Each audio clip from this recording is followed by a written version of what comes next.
And that's our focus and our target now, because we realize that the youth, among the youth, has, whilst the age of initiation or the age that they started using has declined or it's going up. Going up. Sorry, but so they're starting 1 year later. Okay. So it's about 13 now, 12, 13 now with the substances, but what we find is happening is that we're still concerned about alcohol use, which is very high, and ganja. So the illicit substance, because ganja is still illegal, yeah, believe it or not, ganja is still illegal. So the youth are using it, and this is from 2013 data. So 20% of the youth reported using when we did our national school survey in their lifetime. They reported using ganja or alcohol or both? Ganja. And for alcohol it was a little higher, I think it's 60-something%. So 20% for ganja and 60-something% for alcohol. Right. So they reported using, let me give you the exact information rather than guessing it. So 64.1% said they used alcohol in their lifetime, and of that 33.6% say yes, they used it in the past month. And past month is what we're really concerned about. Which age group is this again? This is 11 to 17. Okay. In schools. In school youth. Yes. Do you have the breakdown by gender? Well, not only here, no. Right. But what we found is that with alcohol, the gap was decreasing, and there was a lot of binge drinking. The gap between initiation for females and male was decreasing. Yes, so the females were catching up with the males. But where ganja was concerned, it was still the boys that were using more than the girls. Right. And tobacco? Tobacco remains at 27.5 for cigarettes in lifetime and a 4.4 current use, and 4.4, and for ganja the current use was 6.2. Right. So approximately 1/3 of those that started using for ganja continue to use, and about a half for alcohol continue to use. So we are concerned about this. We recently concluded a national school health survey as well, and we hope to release that by the end of the year. Hopefully by the end of the month we'll be having a forum where we'll be inviting the stakeholders, sharing the information with them, and look at what has happened since we should get an idea of what has happened since the decriminalization, compare the data before and after to see if there's been increased use or not. Okay, could you give us an idea of what events you have planned for the month? Sure.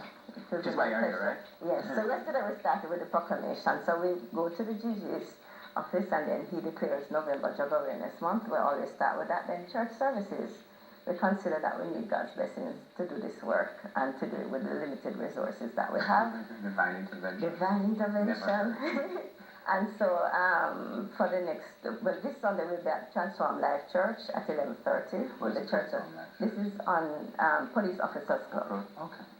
And then I know that we'll be having church services in Clarendon, Hansard, Seventh-day Adventist, Yorktown Methodist Church, Bryce United.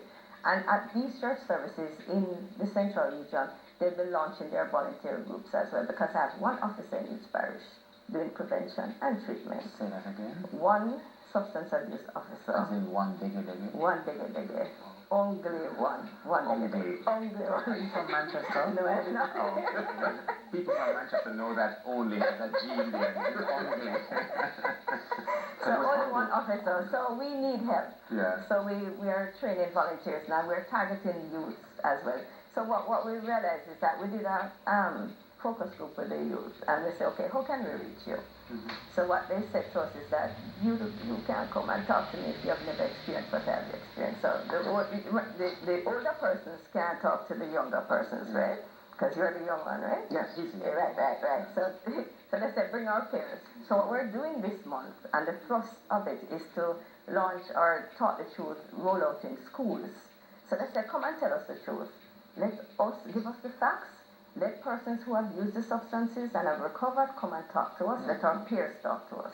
You who never tried ganja. No. Well, I've never tried it, but I, for some reason, haven't been successfully able to have the conversation with young people.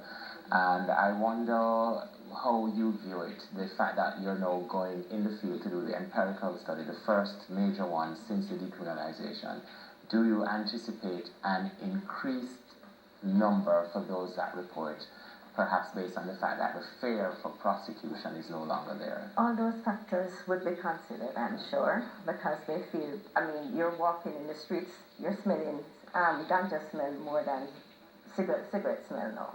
I don't know if you noticed it, that they've cut down on smoking cigarettes in public places, but you're smelling more ganja now.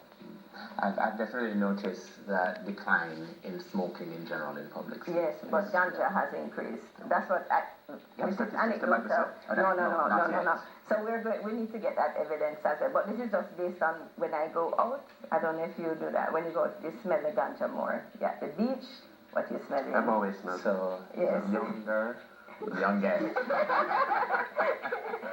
But what we're doing now is we're going to be in 100 schools across the island, launching this peer-led education program called Talk the Truth. So we're going to tell them the truth, we're going to give them the facts, and then we're going to empower them to make better decisions. Absolutely. So we hope to reach 40,000 students over the next 6 months.